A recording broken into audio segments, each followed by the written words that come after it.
Hey, what's going on? You know who it is. You know what it is. All right, you guys, peep game. All right, man, check this out. Here's the thing. I want to really get into this. You know, the one LBZ told me to watch this. I was gonna watch it anyway. I had it recorded, but boy, sometimes I wish I wouldn't have watched certain shit, because when you get an overall look at somebody, and it kind of like makes you be like, okay, so this is how this dude gets down. Okay, well, case in point, I saw the special that Showtime did on Ron Artest. Really good piece. Really good piece. I enjoyed it. It was well put together, and Ron Artest basically talked about his life. Talked about basically how, you know, he grew up in Queensbridge, and, you know, the issues he had. He had long time anger issues. To me, it sounded like he bipolar. But, hey, I'm no doctor. But he had long time anger, and here's the thing. I do like the fact that he spoke very highly of his father. He said even though his parents split up, he said his father always came around. You know, he lived, said he lived somewhere nearby, so he said he always saw his father. And, you know, he said his father, like, prepared him, made him what you would call mentally tough to play in the NBA. He said him and his father used to play hoop 101 to the wee hours of the night, you know. And his father, like, got him prepared, you know, to play basketball. So I do appreciate that fact. And he basically explained his anger issues that he had after his parents split up, all the way from when he was in high school and carried over to college. And you already know what happened when he got to the NBA. But as I said before, it was a great piece. He talked about everything leading up to the fight. You know, well, we all know about the fight. Yeah, I mean, pretty much the world saw it. It was a national televised game. You know, I mean, who didn't see it? I mean, it was, you know what I'm saying? And I'm going to get to that in a minute, because that's the subject of the video. But, you know, he just talked about how difficult his life was, you know, based on the fact that he had serious anger issues. He ended up seeing a shrink when it was all said and done. Now, I can tell that Ron Artest, it's a good thing that, you know, he wasn't a street dude. Because, you know, he said he thought about selling crack. You know, he learned how to, you know, cook it and bag it and all that type of shit. But he said the one time he attempted to do it, he just said, you know what, this ain't for me. And he was just like, you know what, I'm good. And I'm gonna be honest with you, with Ron Artest's temperament, him in the D-boy game, he wouldn't have made it to 21. Not with his psyche. He wouldn't have made it to 21, and I'm just keeping it honest. You know, I'm not trying to say, you know what I'm saying? I'm not trying to say that I'm hoping and wishing that something like that would have happened to him, but I know the game. I've been around that environment. I know how it works. And it's just certain people that, you know, they wouldn't have made it. You know, and I'm just keeping it, I'm just keeping it 100. So don't misinterpret my words and shit. I'm just keeping it solid. I'm just keeping it honest with you. And he talked about all that. He talked about how he finally got his life in order and shit. And, you know, he talked about, you know, the distance he had with his teammates when he was in Indiana. You know, you learned a lot of things about Ron Artest. He talked about his relationship with Kobe. You know, so it was a very good piece. But one segment that I had a big problem with, that that I'm not feeling Ron Artest on, is due to the fact that when you know, Malice at the Palace happened, and we all know Ron Artest was suspended the remainder of the season.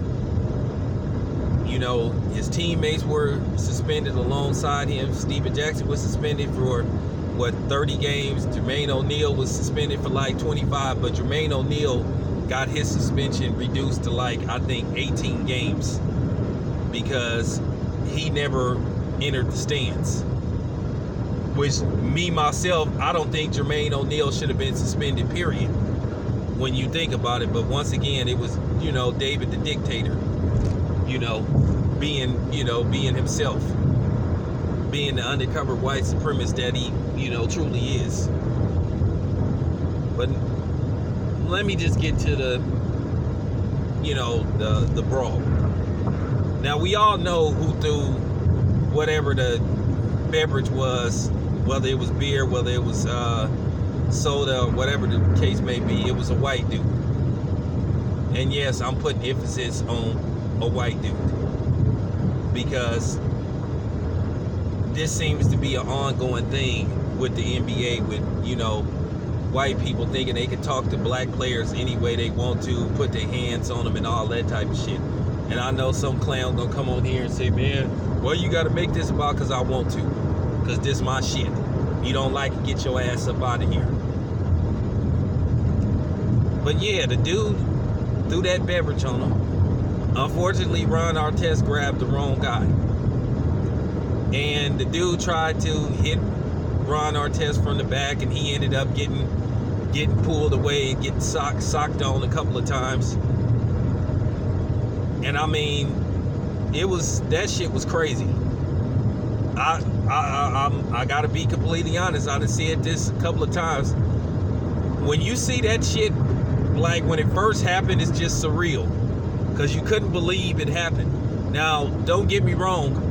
I saw the instant replay. You know how they piece the game together and show it like in an hour? I just missed it. You know what I'm saying? But then they was talking about it.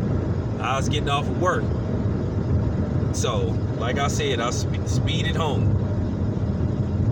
So then they replayed it. This is like an hour later, so you pretty much can say you saw it as it first happened.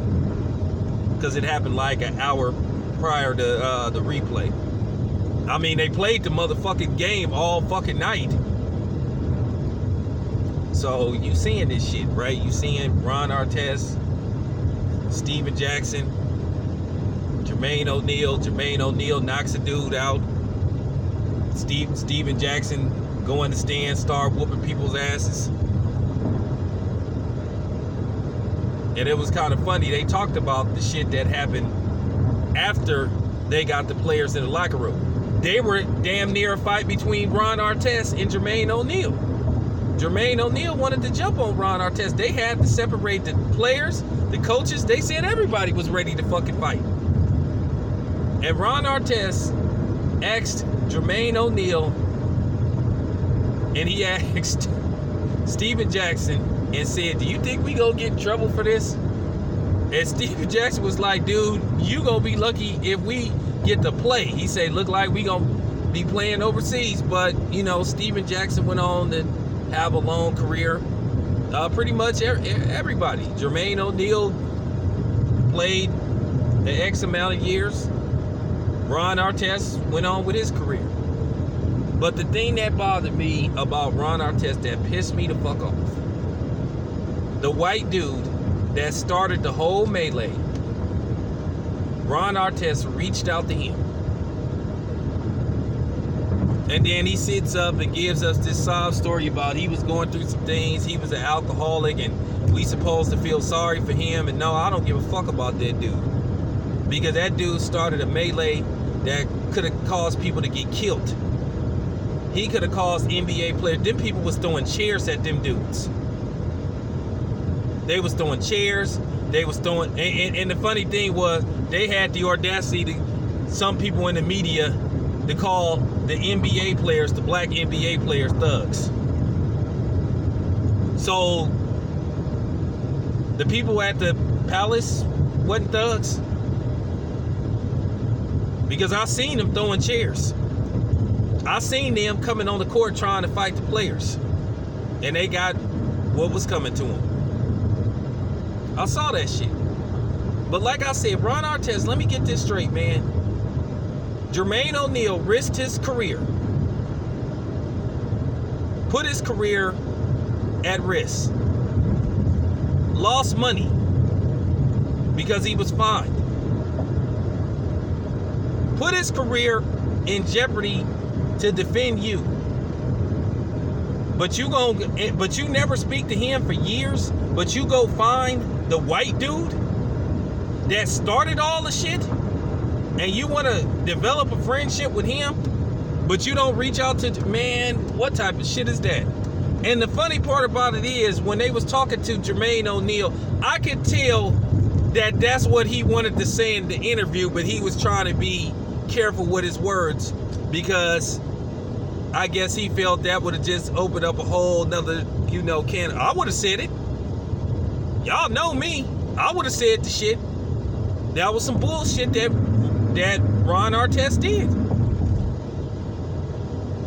Jermaine O'Neal, the dude that fought beside you, defended you and his teammates, that you gonna go find the white dude when you could have easily called Jermaine O'Neal? Man, if I was Jermaine O'Neal, I would have never spoke to Ron Artest ever again. And I would have said that straight. I said, let me get this straight, nigga.